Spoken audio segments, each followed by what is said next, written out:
خدمت میں پیش کیے تبسم قادری صاحب کے تھے، جو انوار مودت کتاب میں انہوں نے شائع کیے تھے۔ یہ اشعار چند سال پہلے ہمیں فخر ہوا تھا کہ ملاقات کریں ان سے، اور ابھی ہم اپنے مہمان سے بھی گفتگو کریں گے۔ جناب ڈاکٹر قیصر عباس تشریف لا چکے ہیں پروگرام میں۔ بہت بہت خوش آمدید ڈاکٹر صاحب۔ سلامت رہیں آپ کا بھی شکریہ ادا کرتے ہیں، سلام عرض کرتے ہیں آپ کی خدمت میں، اپنے علیکم ناظرین کی السلام۔ خدمت میں، اور ہدیہ تبریک پیش کرتے ہیں، مبارکباد پیش کرتے ہیں۔ آج کے دن کی مناسبت سے روزہ پدر بھی ہے، بالکل، اور ولادت فادرز امیر المومنین مولود کعبہ، تو اس مناسبت سے انشاءاللہ دعا بھی کرتے ہیں کہ اللہ تعالیٰ اس دن کو اور تمام دنوں کو ہمیں مولا امیر علیہ السلام کی اطاعت اور پیروی میں بسر کرنے کی توفیق عطا فرمائے۔ انشاءاللہ واقعی ایسے ہی ہے، اور حقیقی پیروکار بنائے ہم لوگوں کو۔ اور ڈاکٹر صاحب، یہ جو ہم نے اشعار شروع میں پیش کیے، جیسے کہ میں نے عرض کیا آپ کی خدمت میں اور ناظرین کی خدمت میں، تبسم قادری صاحب اہل سنت سے آپ کا تعلق ہے، اور بے انتہا عقیدت رکھتے ہیں آپ رسول اکرم صلی اللہ علیہ وآلہ وسلم اور حضرت علی علیہ السلام اور حضرت علی علیہ السلام کے خاندان سے، اور ان کے اشعار میں بھی یہ ساری چیزیں چھلک رہی ہوتی ہیں، یوں کہیں تو ایک ہم یعنی بعض لوگ کہتے ہیں بھئی ایک خاص عقیدے تک محدود ہیں حضرت علی علیہ السلام، لیکن آج تو اس کے برخلاف چیز ہم لوگ کو نظر آ رہی ہے۔ جی بالکل ایسے ہی ہے۔ بسم اللہ الرحمن الرحیم وبہ نستعین انہ خیر ناصر و معین۔ جیسا کہ آپ نے فرمایا، یہ فقط ہمارے پاکستان تک محدود نہیں، بلکہ مصر کے ایک بہت بڑے عالم دین تھے عبد الصمد۔ ان کو جب انقلاب اسلامی ایران کے آغاز میں علماء قم نے اور علماء شیعہ نے دعوت دی کہ آپ تشریف لے آئیں ادھر ایران میں، وہ تشریف لائے۔ تو جب وہ یہاں پہ آئے تو زمانے شہید مرتضیٰ مطہری، شہید بہشتی اور شہید مفتح نے ان کا باہر کے استقبال کیا۔ جب وہ پہنچے ایک بزم میں تو انہوں نے پہلا سوال کیا، انہوں نے کہا کہ بتاؤ امیر المومنین علی کا خانہ کعبہ میں متولد ہونا، اس کی ریزن کیا ہے، اس کا سبب کیا ہے؟ علماء شیعہ نے تھوڑا سکوت اختیار کیا کہ دیکھیں یہ کیا کہتے ہیں۔ کہا جی آپ اپنا نظریہ پیش کریں، کیا کہنا چاہتے ہیں؟ کہتے ہیں میرے خیال سے کعبہ ایک اس کا پتھر اور لکڑی کا بنا گھر ہے، جو بے شک اللہ کی جو ہے اس کا ایک نماد ہے، ایک نمونہ ہے، ایک نشانی ہے، لیکن نہ وہ بول سکتا ہے، نہ وہ کوئی کسی سے بات، نہ مثلا کسی کا جھگڑا ہو جائے تو جھگڑے کو مٹا سکتا ہے، کچھ بھی نہیں، ایک نشانی ہے جو اس نشانی کی اور کچھ نہیں۔ اللہ کریم نے جب پوری انسانیت کا منہ کعبہ کی طرف کروایا اور حتیٰ کہا کہ نماز بھی اس کی طرف منہ کر کے پڑھو، تو اب ضروری تھا کہ اسی کعبہ سے ایک ایسا ہادی انسانیت کے لیے جو ہے وہ بھیجتا کہ جو پیغمبر گرامی اسلام کے بعد وہ اور ان کی آل پاک جو ہے وہ ہمیشہ ہمیشہ کے لیے انسانیت کی وہ کرتی رہیں، یعنی ان کی اشاعت کرتے رہیں اور ان کی تربیت کرتے رہیں اور ان تک خدا کا پیغام۔ کہتے ہیں کہ میرے نزدیک علی کا کعبے میں پیدا ہونا، اس کا سبب یہ ہے کہ ایک تو یہ کہ جو کوئی کعبہ کی طرف منہ کر کے نماز پڑھے اس کو یاد رہے کہ یہ کعبہ کون سی جگہ ہے، زچہ خانہ امیر المومنین ہے۔ دوسرا یہ کہ اسے یہ بھی یاد رہے کہ دنیا میں پیغمبر گرامی اسلام کے بعد اگر زندگی میں کوئی مسئلہ درپیش ہو تو وہ علی علیہ السلام سے جا کے پوچھوں، کیوں اللہ کے گھر کا مولود ہے، اور اس سے بڑی ذات اور ایک اور سنی عالم دین ہے۔ ڈاکٹر صاحب یہیں پہ اپنی گفتگو ہم لوگ روکتے ہیں، ہمارے ساتھی بتا رہے ہیں ایک بریک ہم لوگوں کو لینا ہے، اور ایک حصہ ہمارے ساتھیوں نے تیار کیا، ناظرین وہ دیکھیے، پھر آپ کی خدمت میں حاضر ہوں گے۔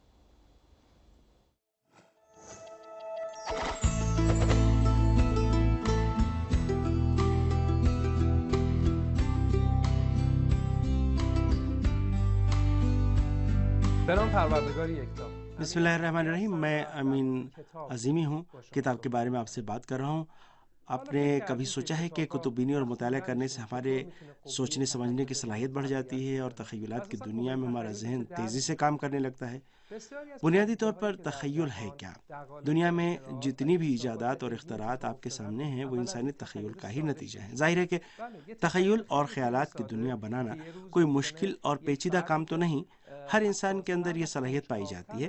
بہت ممکن ہے کہ ایک شخص جو دوسروں کی نسبت زیادہ تجسس رکھتا ہے اپنے ذہن میں کسی خیال اور تصور کو پروان چڑھائے اور اپنے مشاہدات اور تجربات کی بنیاد پر اپنے خیالات کو ایک بہتر شکل میں ظاہر کرے، لیکن یہ کیسے ممکن ہوا؟ اس شخص نے کیسے اپنے تخیلات کو عملی شکل دی؟ میں دراصل آپ کو یہ بتانا چاہتا ہوں کہ نظریات اور تصورات کو پروان چڑھانے کے لیے مطالعہ اور کتب بینی ایک بنیادی چیز ہے۔ کتب بینی کے سبب ہمارا ذہن بہت زیادہ تقویت پاتا ہے۔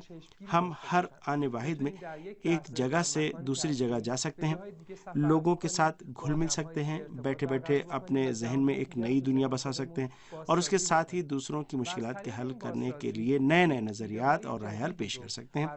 حتیٰ ممکن ہے کہ دوسروں کے مسائل کو حل کیے جانے کا مسئلہ ہی درپیش نہ ہو۔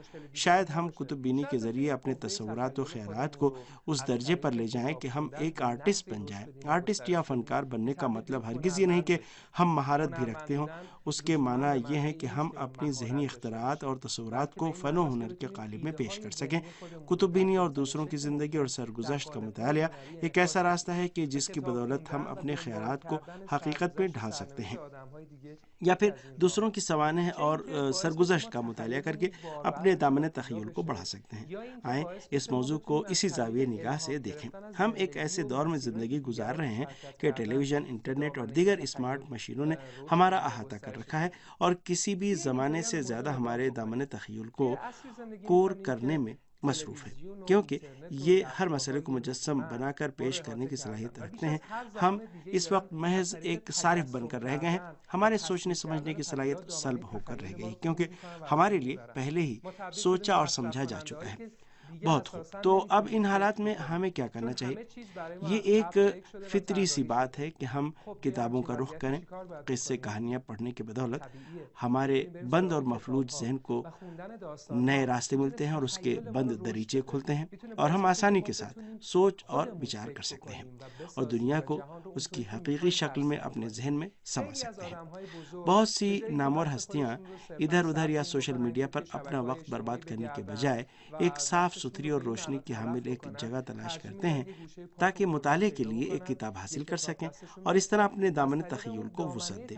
حتیٰ یہ امر بھی اس بات کا سبب بنتا ہے کہ ہمارے سوچنے سمجھنے کی صلاحیتوں میں اضافہ ہو جائے۔ ہم جس دنیا میں زندگی گزار رہے ہیں اس کے ساتھ ہی اپنے لیے ایک اور دنیا کو خلق کر سکتے ہیں اور لوگوں کی زندگی کو بنیاد بنا کر اپنی زندگی کو بہتر بنانے کے لیے اچھے اور مضبوط قدم اٹھا سکتے ہیں۔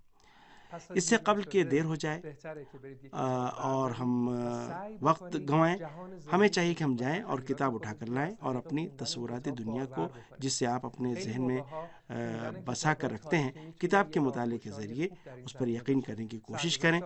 بہت سے موقعوں پر ایسا ہوتا ہے کہ تاریخی کتابوں کا مطالعہ کر کے انسان کے سامنے بہت سے حقائق واضح ہو جاتے ہیں۔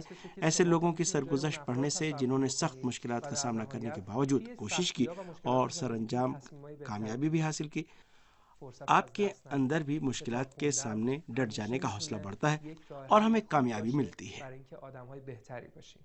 فعلا خداحافظ۔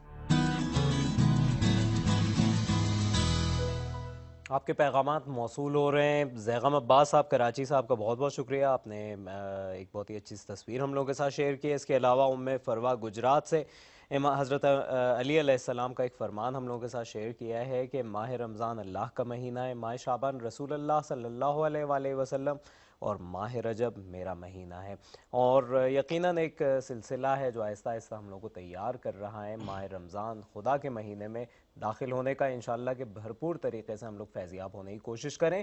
حضرت علی علیہ السلام کی عظیم شخصیت کے حوالے سے ہم لوگ گفتگو کر رہے ہیں آج کے پروگرام میں۔ ڈاکٹر صاحب، ایک عجیب کیفیت تھی، یعنی اس وقت مکے میں یقیناً ایک خاص منظر رہا ہوگا کہ ہر ایک جو ہے وہ کعبے کی طرف جو حضرت علی علیہ السلام کی والدہ تھیں وہ رجوع کرتی ہیں اور وہاں پہ حضرت علی علیہ السلام پیدا ہوتے ہیں، تو یقیناً ایک عجیب و غریب منظر رہا ہوگا۔ جی بالکل ایسا ہی ہے کہ جناب فاطمہ بنت اسد والدہ گرامی امیر المومنین علیہ السلام یہ موحد تھیں، موحد یعنی دین حضرت ابراہیم پہ تھیں اور دین حضرت عیسیٰ پہ تھیں، موحد تھیں۔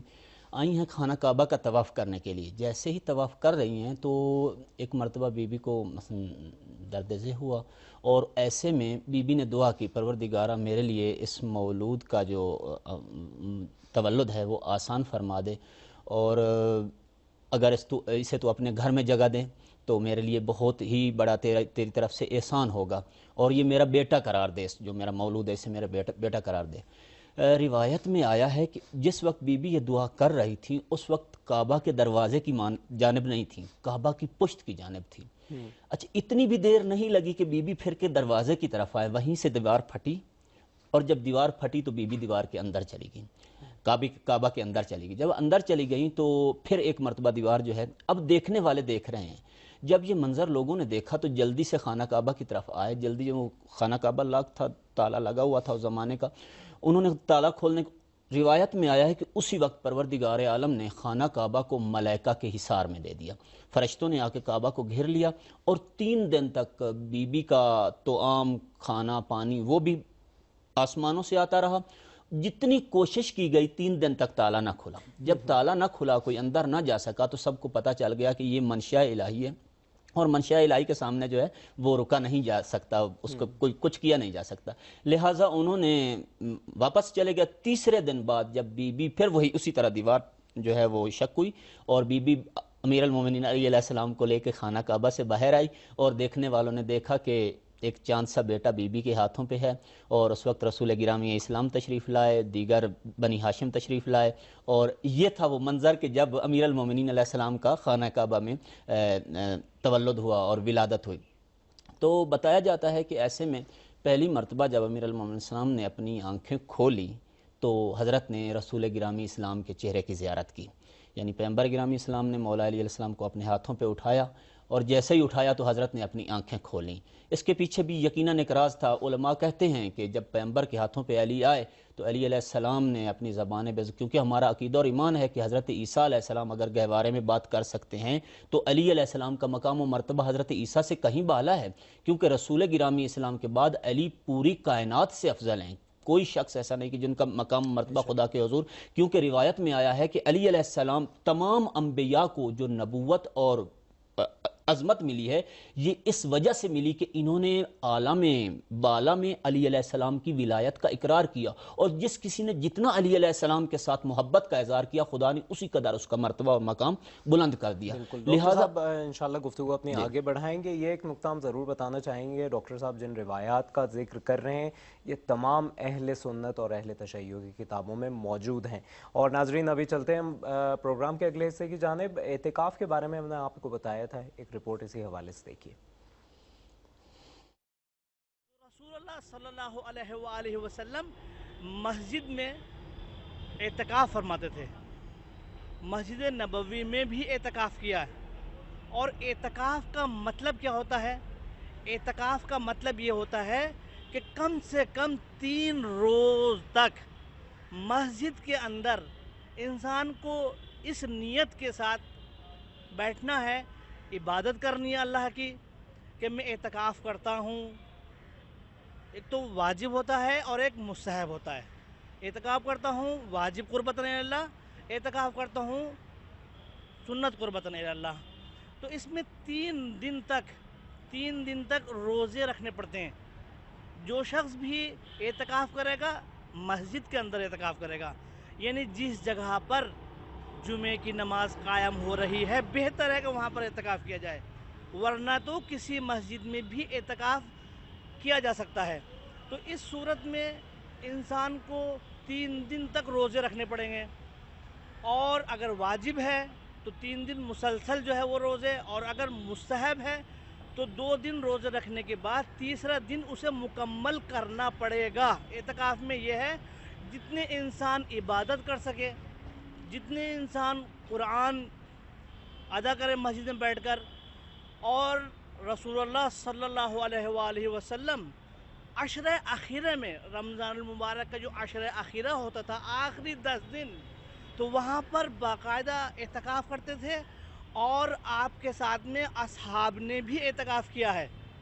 یعنی اعتکاف میں مستقل اللہ کی عبادت کی جاتی ہے، اللہ کی یاد کیا جاتا ہے، اور جتنی دعائیں اعتکاف میں قبول ہوتی ہیں اتنی اور دوسرے موقع پر نہیں قبول ہوتی، کیونکہ انسان مسجد کے اندر بیٹھا ہوا ہے خالصاً لوجہ اللہ، وہ اللہ کے لیے بیٹھا ہوا ہے۔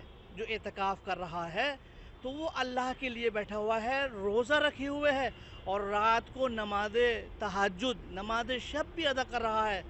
تو اس وقت وہ دعائیں کر رہا ہے کہ جس وقت دنیا سوئی ہوئی ہے